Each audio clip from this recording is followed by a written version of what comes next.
Boa noite, Diana. Tudo bom? Doutora Bia!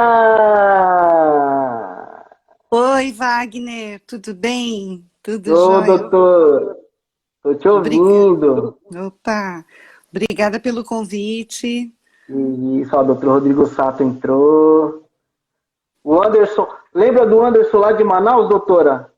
Sim, sim. Foi Nossa, ele que falou da senhora para mim pela primeira vez. Ele tá aí também na live acompanhando a oba, gente. boa noite, Show, Anderson. Boa noite a todos. Tô vendo o Rodrigo show, aqui. doutor.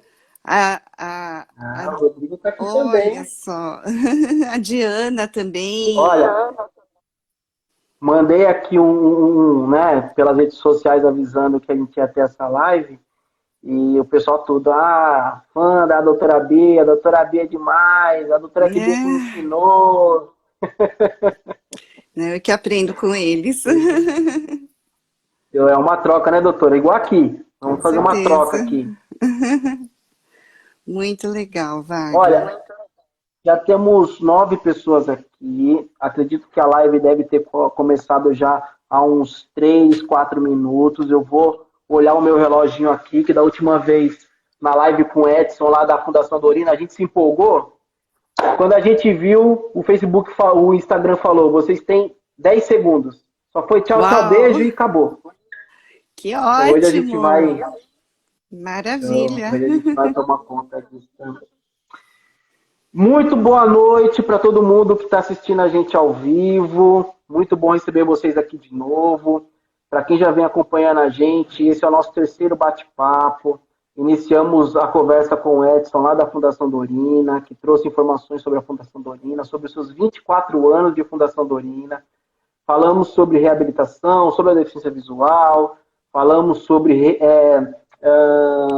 empregabilidade, né? E os 30 anos da lei de cota. Depois conversamos com a Marina, uma deficiente visual, jornalista, é, trabalhou com marketing já, com produção de textos para blogs, para sites. Hoje trabalha em um grande banco com análise de tecnologia assistiva, é palestrante, uma história muito bacana que nós tivemos. Quem não assistiu, assista, porque são bate-papos muito bacanas. E hoje nós estamos recebendo doutora Maria Aparecida Onoque Haddad, mais conhecida como doutora Bia, né, doutora?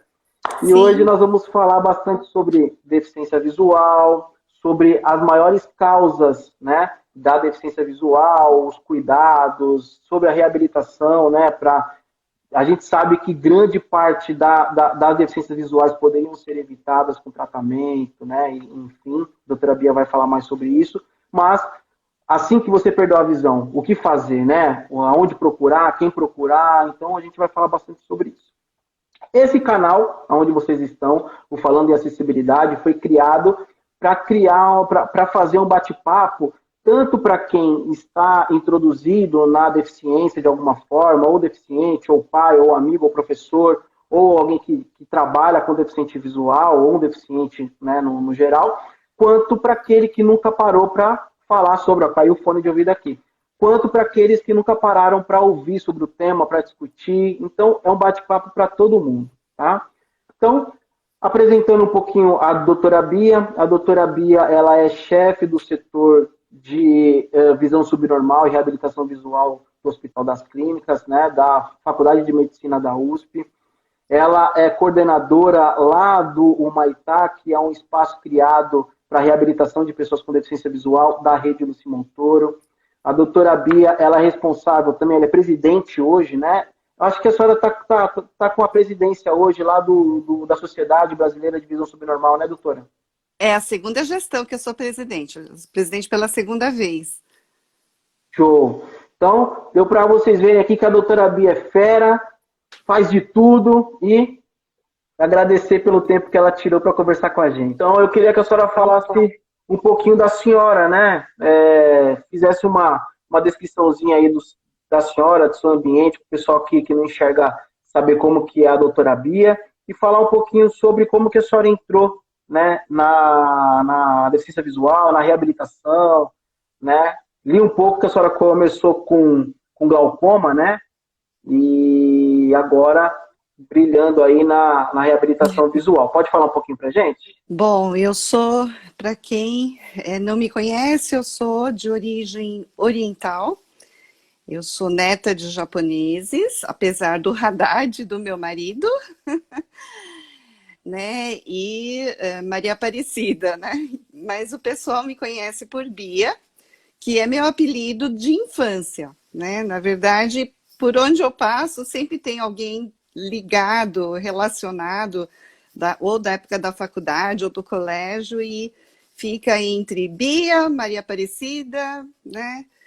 Doutora Haddad, e aí a confusão está feita. Mas eu sou de raça amarela, sou oriental, eu estou aqui, meu cabelo é comprido, preto, né? E estou aqui não dá para ver na câmera, mas eu estou de preto, como é usual, com lenço, e atrás de mim é uma parede branca com um quadro que tem tons de vermelho, branco, né? E moldura preta, né? Então, um ambiente simples. Ô, doutora.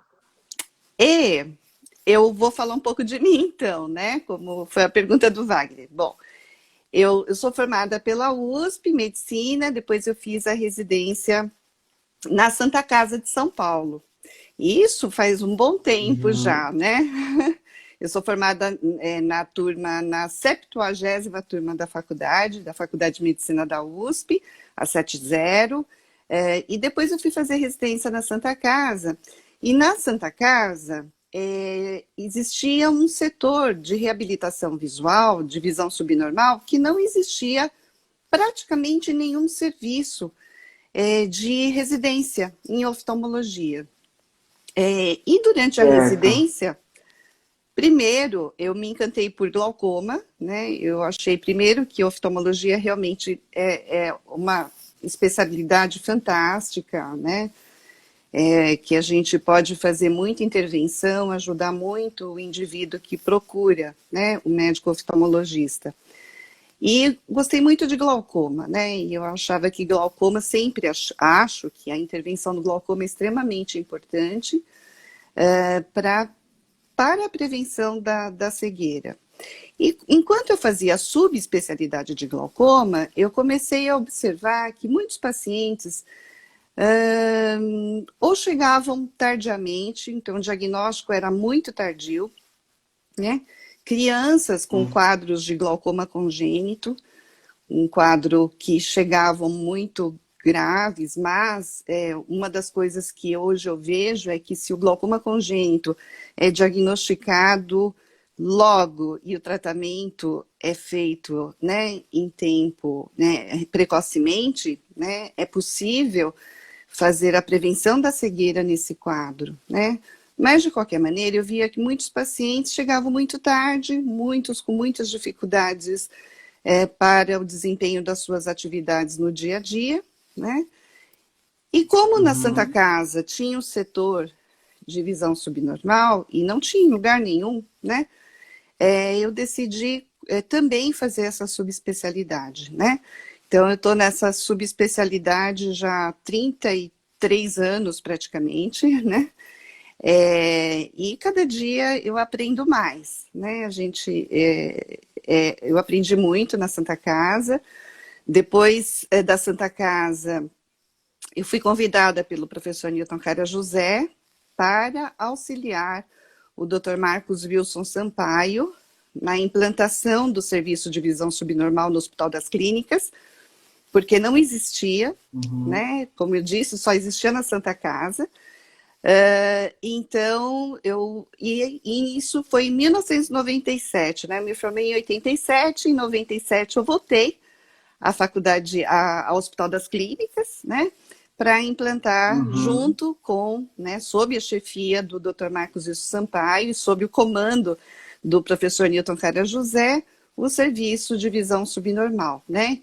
Para tanto, né? Que tem as 3 vertentes da USP, que é, na verdade, assistência ao paciente do Hospital das Clínicas, que é o desenvolvimento, né, de conhecimento e também a transferência de habilidades, né, e ensino aos residentes em oftalmologia. Fora isso, né, do ambiente acadêmico, que eu tive a grande oportunidade de voltar e desenvolver esse trabalho junto com o Dr. Marcos Wilson, eu também tive a oportunidade, logo que eu acabei a residência, de ir para Laramara, né? A Laramara, em 1991. Fui para a Laramara ela foi aberta em setembro de 1991, né? Tive a grande oportunidade de ser convidada pela dona Mara Ciaulis e pelo senhor Vitor Ciaulis para fazer parte da equipe dessa instituição. Estou lá até hoje, né? Laramara tem desenvolvido um trabalho muito, muito importante. Lembrar que tanto a Fundação Dorina Novil, que veio, que já antecedeu a Laramara, quanto a Laramara, elas foram responsáveis na cidade de São Paulo e também em âmbito nacional por grandes realizações e principalmente, né, pela assistência da pessoa com deficiência visual, enquanto a política pública, né, não foi capaz de fazer esse tipo de intervenção e dar acesso às pessoas com deficiência visual ao atendimento que elas necessitavam, né, em termos de reabilitação. Então, eu sou muito grata, né, de ter a possibilidade de ter participado de vários serviços e depois, há uns anos atrás, a convite da doutora Lina Mara, né, e hoje a convite da secretária Célia Leão, nós temos a possibilidade de desenvolver o trabalho no Serviço de Reabilitação Visual Luci Montoro, Jardim Humaitá, né, que é um serviço do governo do estado, então é da secretaria, na verdade é mantido pela Secretaria de Estado dos Direitos da Pessoa com Deficiência, né, e hoje nós integramos a rede Luci Montoro de Reabilitação, também, né, sob a supervisão da Secretaria de Estado da Saúde do Estado de São Paulo, né? Então, eu tive grandes oportunidades para aprender, né? Então, sou uma pessoa muito grata por isso, né? E da Sociedade Brasileira de Visão Subnormal, né? É a segunda gestão e a gente vai tentando fazer, né, junto com os colegas, sempre, né, um trabalho que possa levar um maior desenvolvimento da área. Pronto. Ótimo, doutora. Para quem não conhece, Fundação Dorina, Laramara, são locais que recebem a pessoa com deficiência a fim de reabilitar, né? Lá eles aprendem desde desde aceitar a deficiência, né, de um modo mais efetivo e começar a viver, né, com a deficiência, aprender a andar de bengala, aprender a espaços, né, porque eles precisam aprender como enxergar os espaços de uma forma diferente, até cursos de informática. Então, lá são locais que reabilitam o deficiente visual. O Humaitá é um novo centro voltado ao governo, né, doutora, que tem também esse foco de reabilitar as pessoas com deficiência visual e faz um trabalho muito bacana. Começou de 2, 3 anos para cá? Começou já há 4 anos, praticamente, e a gente fez um projeto modelo junto ao governo do estado, que foi aprovado, né, e foi implantado. Tá?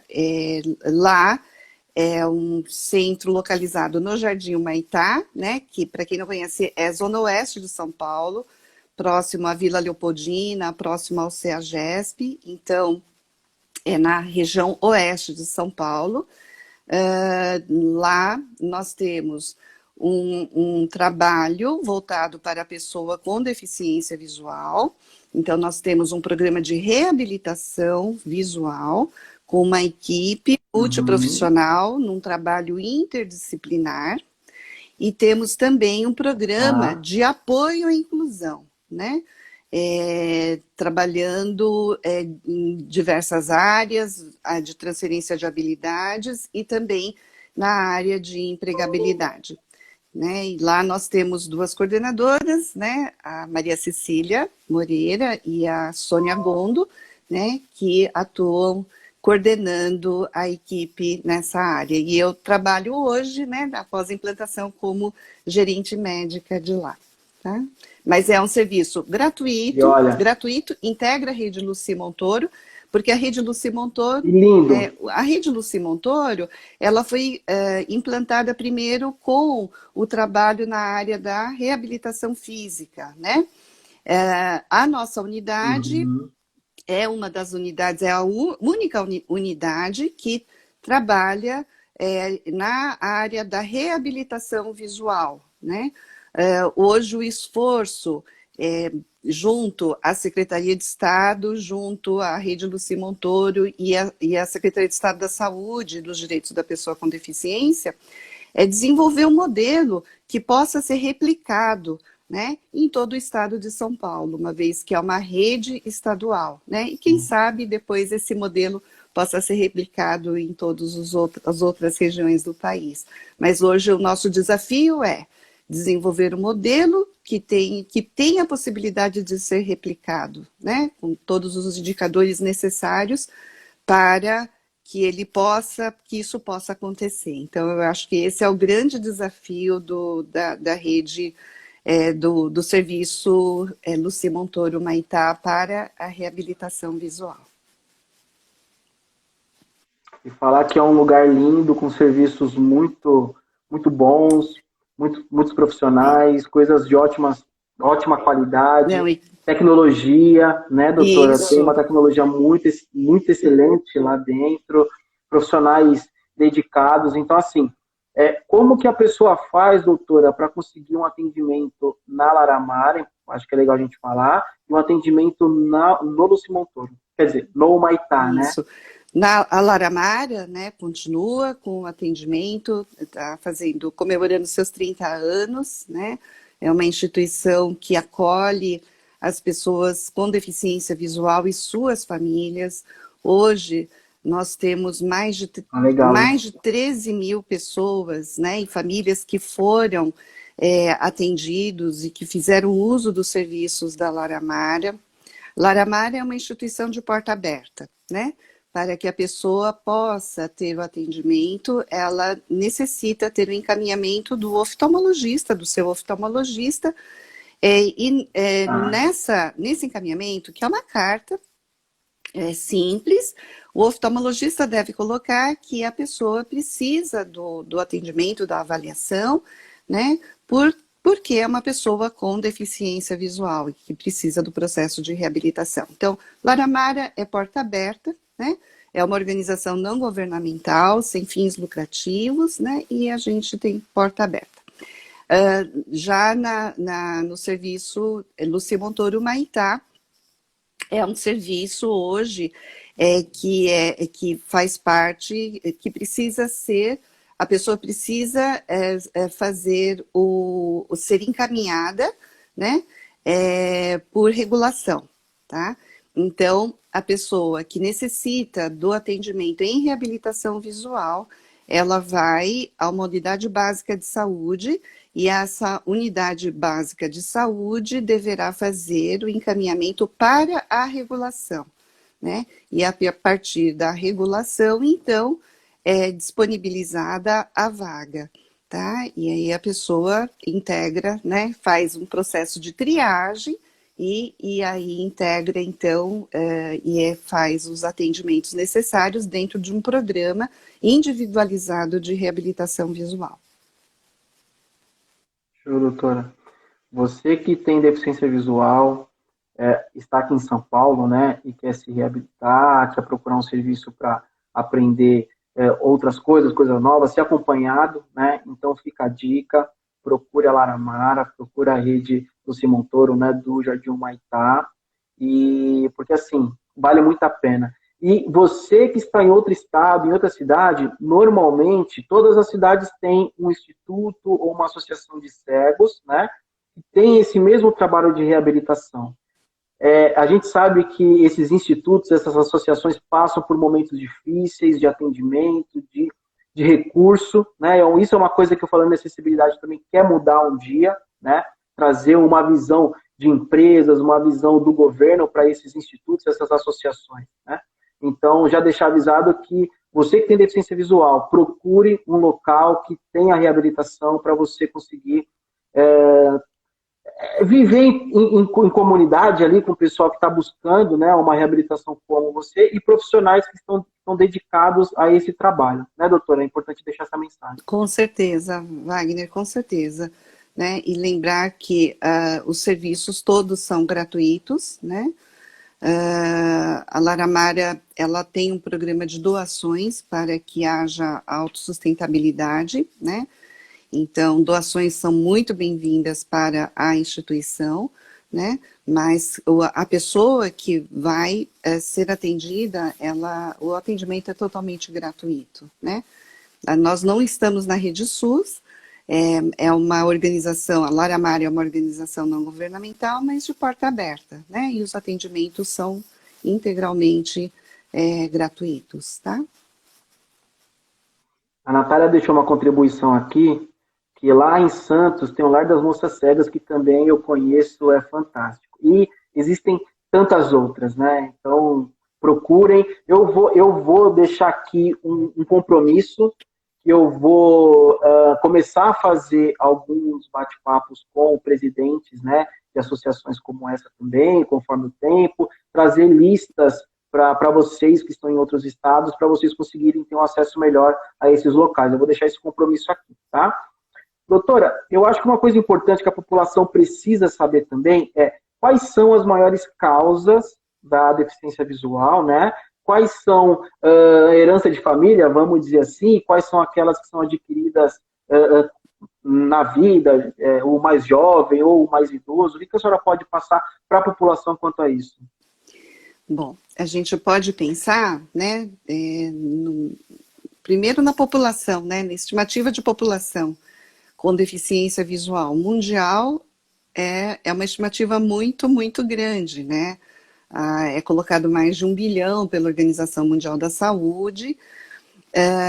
Hoje, se considerarmos, né, o dado que nós temos é do censo de 2010 no Brasil, mas se a gente considerar algumas estimativas utilizadas pela Organização Mundial da Saúde, né, que são 0,3% para países com excelentes serviços de saúde, excelente acesso a serviços de saúde, com isso a gente vai ter prevenção, né, e tratamento.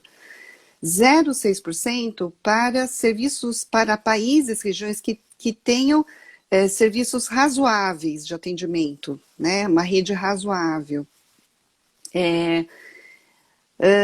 E essa estimativa, esse índice vai aumentando desde 0,3%, 0,6%, depois vai para 0,9% e depois vai para 1,2% da população local, quando existem serviços muito precários. Eu diria, né, que se a gente pensar que hoje nós temos um SUS aqui, eu usaria a estimativa de 0,6% da população brasileira com deficiência visual. Hoje, né, considerando dados do IBGE, né, isso daria em torno de 1.280.000, mais ou menos, pessoas com cegueira, tá? Não com deficiência visual. Esse índice é para cegueira. Então, mais de 1 milhão de pessoas no Brasil, né, são pessoas cegas, né? E isso considerando os dados também, a classificação da CID, tá? Ainda CID-10, logo nós vamos entrar com a CID-11, né? Possivelmente a partir do ano que vem. Mas mais de 1 milhão de pessoas cegas, tá? Só que baixa visão, a gente tem desde 2,5 vezes até 5 vezes o número de pessoas cegas. Então, a gente multiplica, tá? Perfeito. Então, a média é 3,4 vezes. Se a gente fizer esse cálculo, a gente vai ter 4 milhões e alguma coisa de pessoas com baixa visão. Baixa visão hoje é considerado, são 2 categorias da classificação internacional de doenças e problemas relacionados à saúde nessa área, que é baixa visão ou visão subnormal, corresponde às categorias de deficiência visual moderada e grave, isso que hoje a Organização Mundial da Saúde considera. Então, se a gente tem em torno de 4 milhões e mais de 4 milhões de pessoas, hoje nós vamos ter quase 6 milhões de pessoas no Brasil com deficiência visual, considerando deficiência visual moderada, grave e cegueira, né? E quais seriam as causas, né? Mundialmente, a gente poderia dizer que a principal causa hoje de cegueira em termos funcionais, né, é a falta de óculos, é a falta de correção de erros refracionais, de miopia, hipermetropia alta, né? Por que isso? Por que a Organização Mundial da Saúde considera a falta de óculos? Por quê? Porque se eu não uso, se eu tenho um grau importante, né, e eu não consigo enxergar funcionalmente, eu tenho a funcionalidade de uma pessoa com deficiência visual, né? Agora, o que é importante? É importante que deficiência funcional, visual, secundária à falta de correção óptica, é algo que pode ser tratado, é reversível e a pessoa vai ter a funcionalidade readquirida ou adquirida pela correção com os óculos. Então, isso é muito importante. Mas é um problema sério, problema grave, né? A segunda causa mundial de cegueira é a catarata, né? A catarata que aparece na vida adulta, tá? A catarata é a falta de transparência, né? É a diminuição de transparência de uma lente interna, que é o cristalino, né? E a catarata, ela costuma aparecer principalmente após uma determinada idade, e hoje é a principal causa de cegueira mundial, né? E que também, ainda bem, é passível de tratamento, né? Então, por meio da cirurgia, né, para extração da catarata, é possível, né, que a pessoa volte a enxergar. Então, essas duas causas principais de cegueira no mundo, né, são condições que são passíveis de tratamento e recuperação visual. Então, isso é muito importante, né? Políticas públicas devem dar conta disso, né? Por quê? Porque senão o impacto da deficiência visual em termos econômicos, pessoais, né, é extremamente importante, né? Agora, tem uma causa de deficiência visual que não é passível de reversão quando a deficiência visual está presente, que é o glaucoma, né? O glaucoma, que é uma alteração, uma lesão do nervo, né, secundário e que está junto com uma alteração da pressão intraocular, na maior parte das vezes, o glaucoma é assintomático. E a pessoa, ela sofre de glaucoma, ela tem a lesão do nervo, e essa lesão do nervo vai fazer com que ela vá perdendo o seu campo de visão. E muitas vezes, por mecanismos de compensação, ela não percebe que ela está tendo a perda visual, né? Ela vai perceber essa perda visual... Vai buscar o tratamento já é... Quando o estágio do glaucoma já está muito avançado. Então, o glaucoma hoje é considerado a terceira causa mundial de cegueira. Mas essa causa, a gente poderia dizer, né, que é a principal causa de cegueira não reversível, né?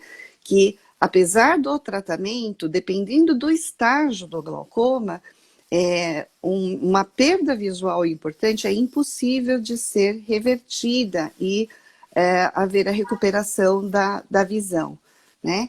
Então, o glaucoma é uma doença que deve ser diagnosticada o quanto antes, né?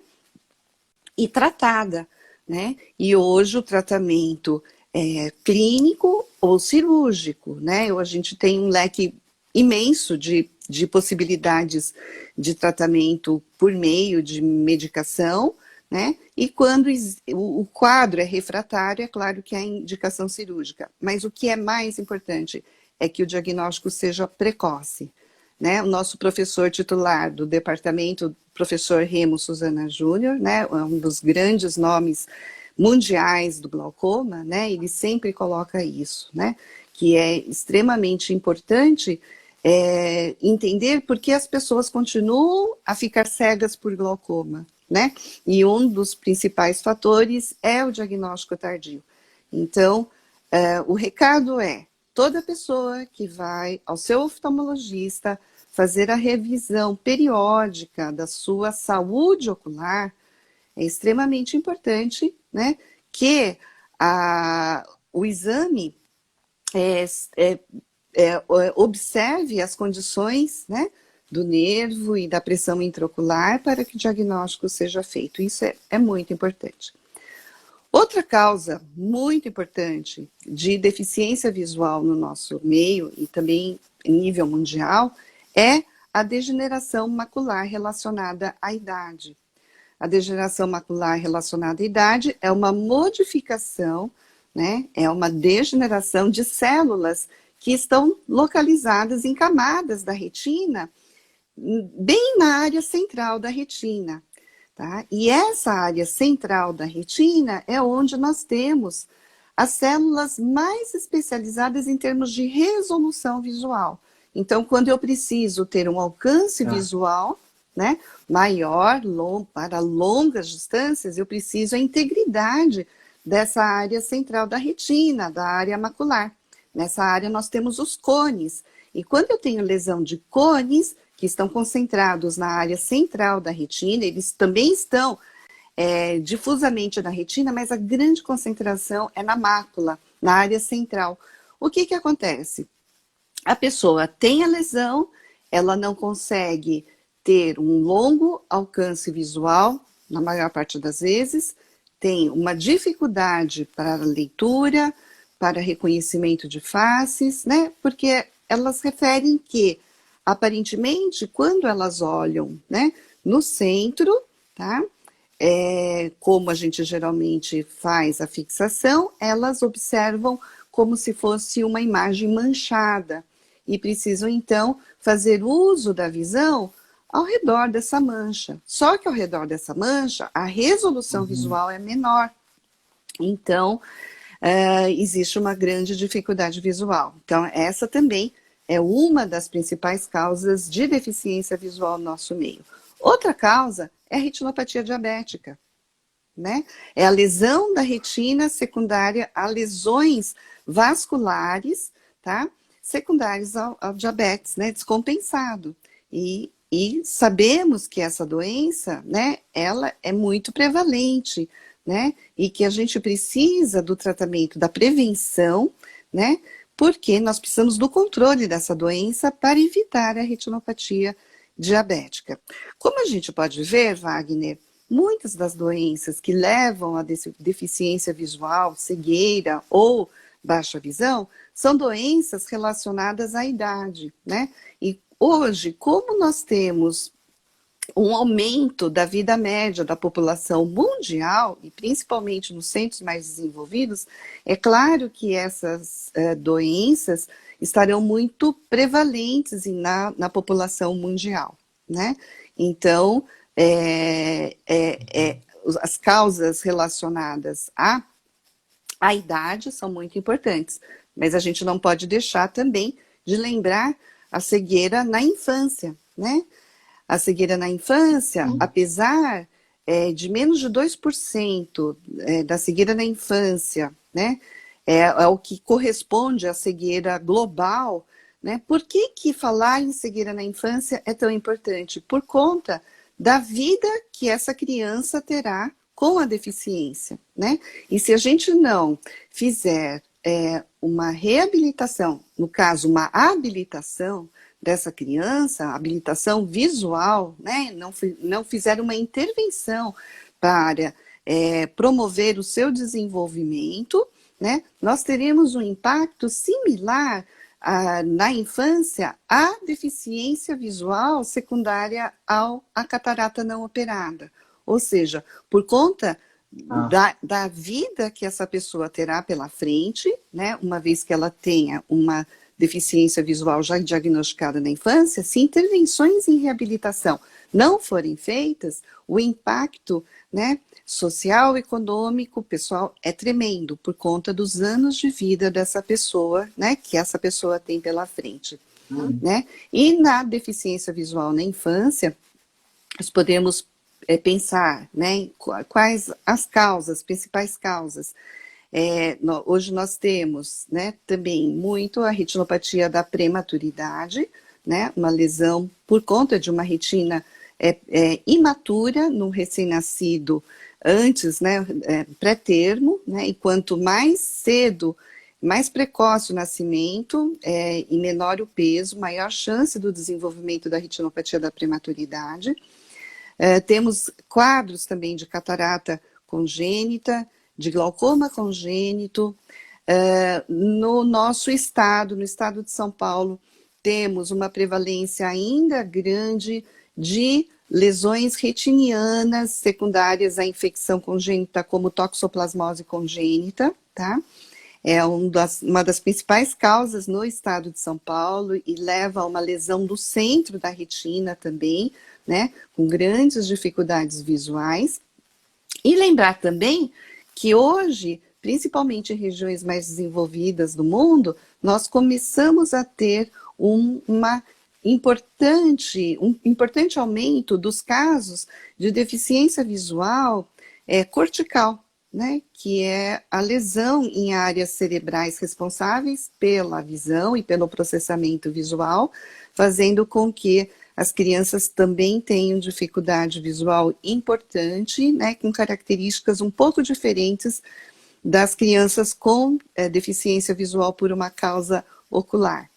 Lembrar que a deficiência visual cortical é a principal causa de deficiência visual na infância nos países desenvolvidos, né? Então, esse é o panorama que nós temos hoje. O importante é conhecer os quadros, né, que levam à deficiência visual, né, e que sejam desenvolvidos programas de prevenção, né? E a pessoa que vai ao oftalmologista, né, pensar em todos esses quadros, né? A pessoa que é diabética, fazer o controle do diabetes, a pessoa que está com mais idade, verificar se não é época já de pensar numa cirurgia da catarata e pensar também em acesso a serviços, né? Porque muitas vezes a catarata não é operada por acesso a um serviço, ao diagnóstico, ao serviço.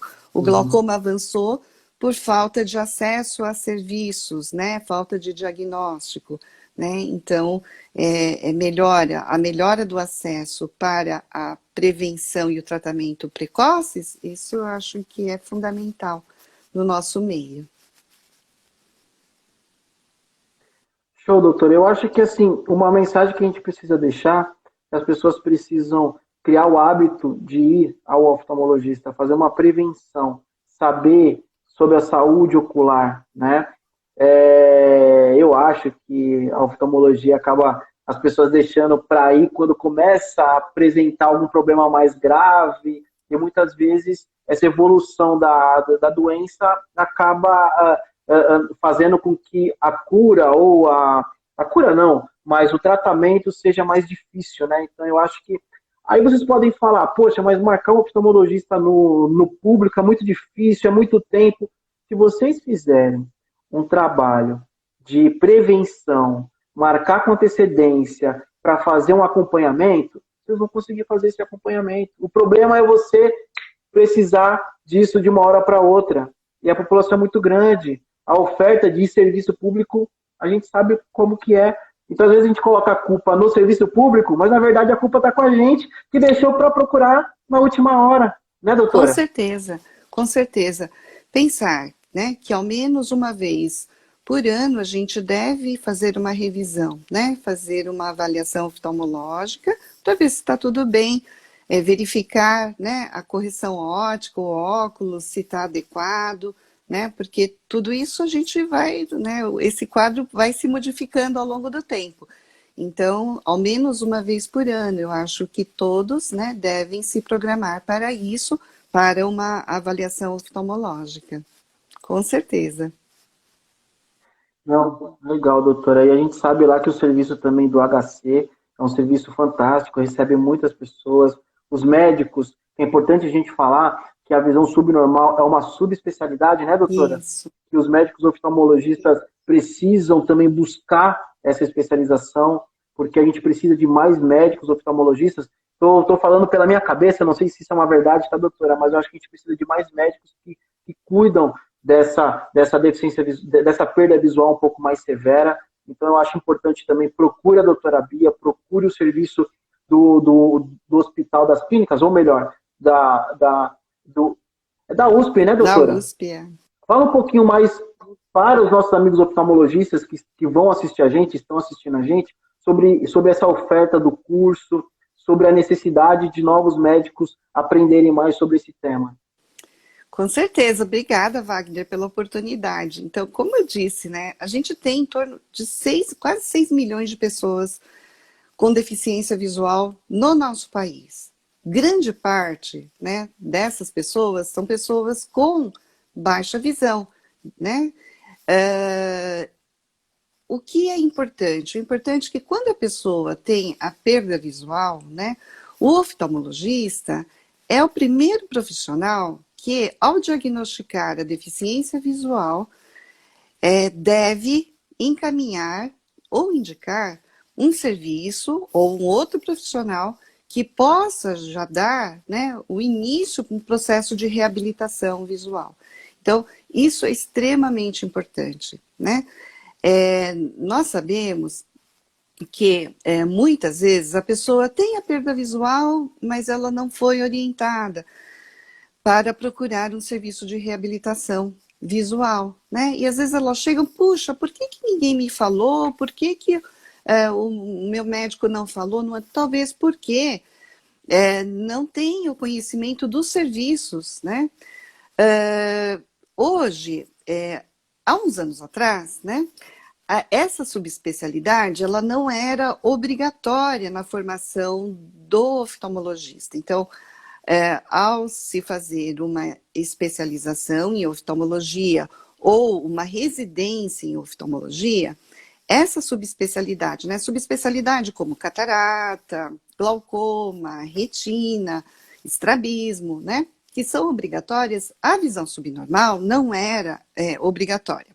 Mas, já há muitos anos, né, eu acredito que 2 décadas, ao menos, o Conselho Internacional de Oftalmologia, né, coloca a necessidade da formação do oftalmologista em reabilitação, né?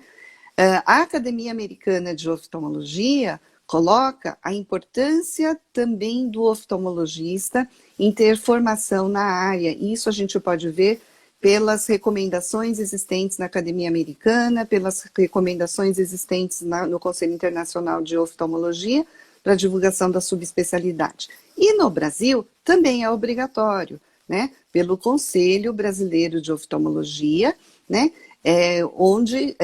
Cujo braço na área de reabilitação visual é a Sociedade Brasileira de Visão Subnormal. Então, mas, digamos que o oftalmologista, né, não tenha tido a possibilidade de fazer essa subespecialização e na região onde atua é extremamente importante, e eu diria que em todas as regiões, seja qual for no Brasil, essa subespecialidade é muito importante, né?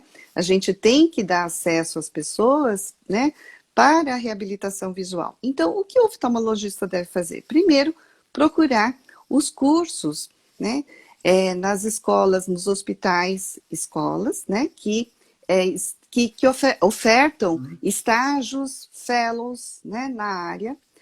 A Sociedade Brasileira de Visão Subnormal tem feito cursos de imersão desde 2005, que foram implantados pelo Dr. Marcos Wilson Sampaio, quando foi presidente da Sociedade Brasileira de Visão Subnormal, e foi num esforço conjunto da Lara Mara, da Sociedade Brasileira de Visão Subnormal e a USP. Então, a gente fez uma força-tarefa para implantar cursos de imersão e, por conta agora da pandemia, nós temos realizado os cursos, né, por modo remoto, tá? Então, é importante, online, né? Então, é importante que o oftalmologista que necessite da formação, e eu acho que todos precisam, ao menos da formação básica de orientação e de prescrição de recursos simples, né? E muitas vezes, né, os casos podem ser mais complexos, que podem, às vezes, precisam ser encaminhados para um subespecialista, mas todo oftalmologista tem condição, né, com base no conhecimento na área, fazer a prescrição e a orientação. Então, prescrições para a melhora da resolução visual, tipo lupas, sistemas telescópicos, sistemas eletrônicos e orientação ao seu paciente. Então, isso é a formação, né? A transferência de habilidades é muito importante.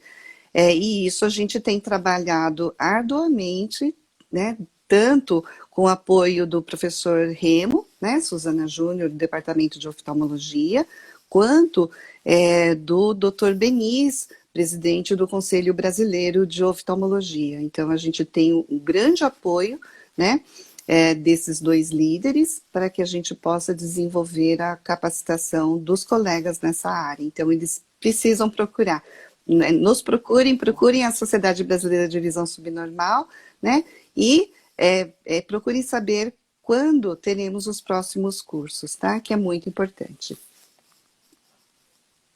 Eu falei que essa live era para todo mundo, inclusive para você, oftalmologista. É importante vocês buscarem essa especialização.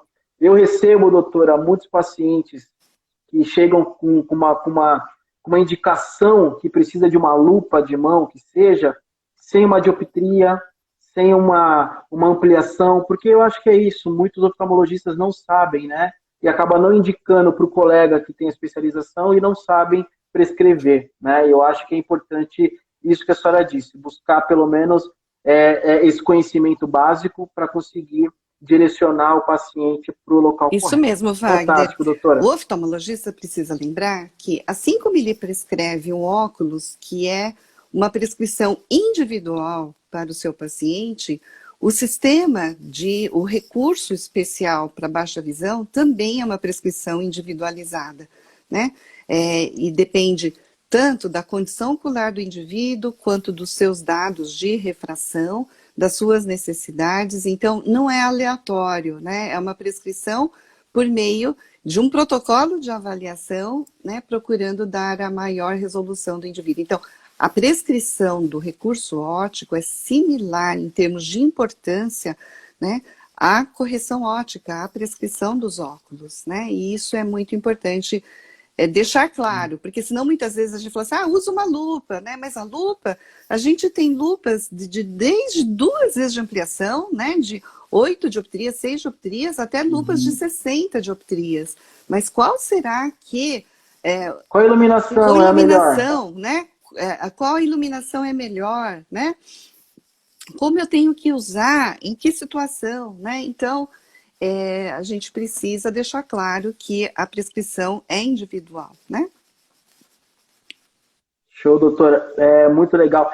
E é importante falar que as pessoas que têm baixa visão, existem diversos recursos tecnológicos, tecnologias assistivas que nós já falamos, e eu vou abordar esse tema de uma forma mais forte em uma outra live ou um outro vídeo, né? Mas existem ampliadores de todos os tipos, com ampliações diferentes, com contraste de fundo de tela e letra diferente. Então, existem recursos para melhorar a qualidade de vida da pessoa com deficiência visual que tenha baixa visão, como existe também tecnologias para quem é cego, tá? Doutora, eu acho que o tempo deve estar acabando, então eu queria ver alguns comentários que colocaram aqui, e um deles que colocaram foi como procurar o serviço do HC para passar com vocês lá. No Hospital das Clínicas, o Serviço de Visão Subnormal atende os pacientes que foram atendidos, que são atendidos dentro da clínica oftalmológica, né? Então, é uma subespecialidade que recebe encaminhamento das outras subespecialidades. Mas a pessoa, necessitando passar, ela precisa, como é um serviço por meio de referência, então é um serviço referenciado, ela precisa ir a uma unidade básica de saúde, relatar a necessidade, né, de passar por uma avaliação em visão subnormal, né, e dependendo da região, né, e de como está sendo feito na época a regulação de vagas, a pessoa é encaminhada. Então, o acesso ao Hospital das Clínicas é por meio de regulação atualmente, né? Então, doutora, já estou te pedindo aqui de novo. A Idalene lá de Brasília falou que é pouco tempo para uma live tão bacana. A gente tinha que falar sobre SUS, sobre outros assuntos, não vai dar tempo. Então, eu já quero deixar um convite para a gente bater um papo de novo, né, em um outro momento sobre isso. E a própria Idalene, ela perguntou sobre o monocular, aonde ele se encaixa. A gente sabe que hoje ele é considerado deficiente visual, mas aonde ele se encaixa na deficiência ali?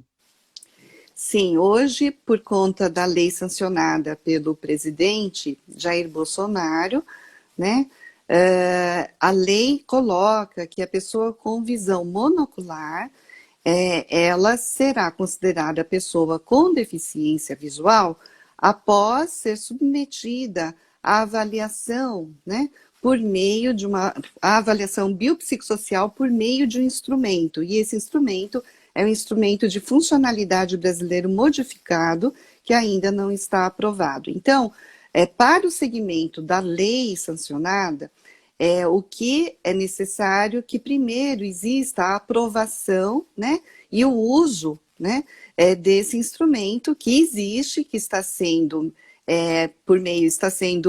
realizado por meio de debates, a melhoria desse instrumento para que possa ser aplicado. Tá?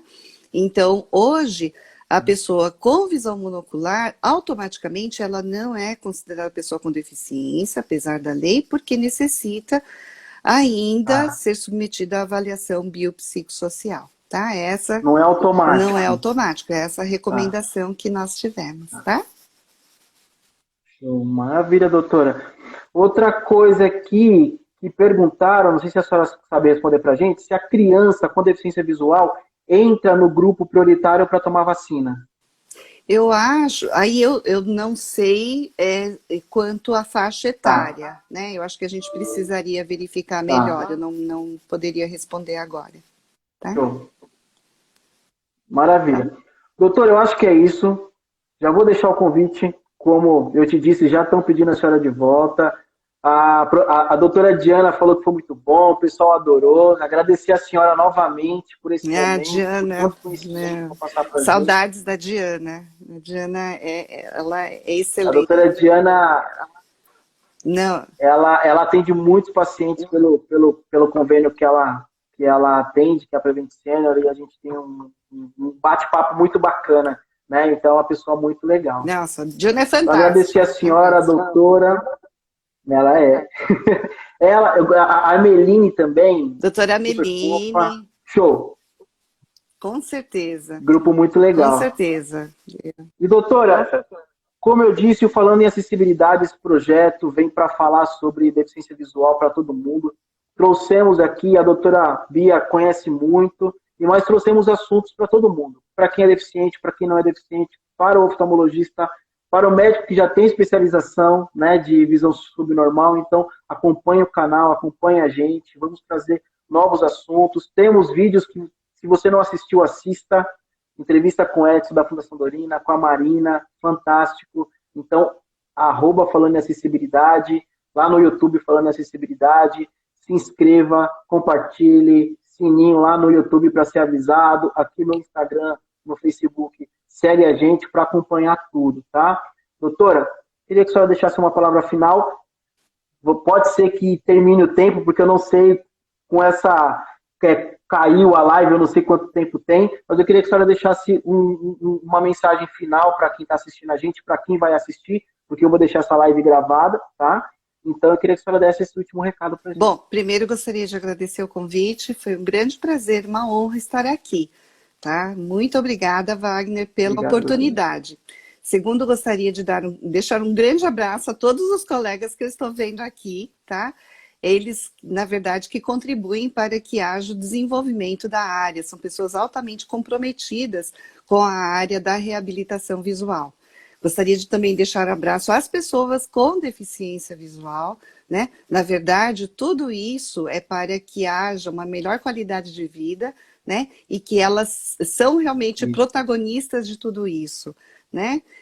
E gostaria de lembrar que a união faz a força, né? Então, empresas, profissionais, pessoas com deficiência, né? E a área técnica precisam sempre trabalhar em conjunto para que a gente possa atingir os objetivos, né? E o maior objetivo de todos nós que atuamos na área, né, é que a vida da pessoa com deficiência visual possa realmente melhorar, né? Eu acho que o grande objetivo nosso é sempre almejar, né, a maior qualidade de vida de todos, né? Então, muito obrigada pela atenção, né? Muito obrigada mesmo, tá? Isso, doutora. Obrigado. Gente, eu vou tirar essas duas partes da live do ar, vou juntar as duas e vou colocar ela no ar amanhã. Instagram, Facebook e YouTube, para que vocês possam assistir de novo, possam ouvir a doutora Bia de novo, tá? Então, eu vou publicar agora, mas eu vou retirar do ar para postar tudo junto, bonitinho, amanhã. Tá bom? Um beijo para todo mundo. Agradeço a todos que compareceram. Doutora Bia, muito obrigado de novo. Estamos juntos e até a próxima. Tchau, gente. Obrigada. Tchau, tchau. Tchau, tchau. Tchau, tchau.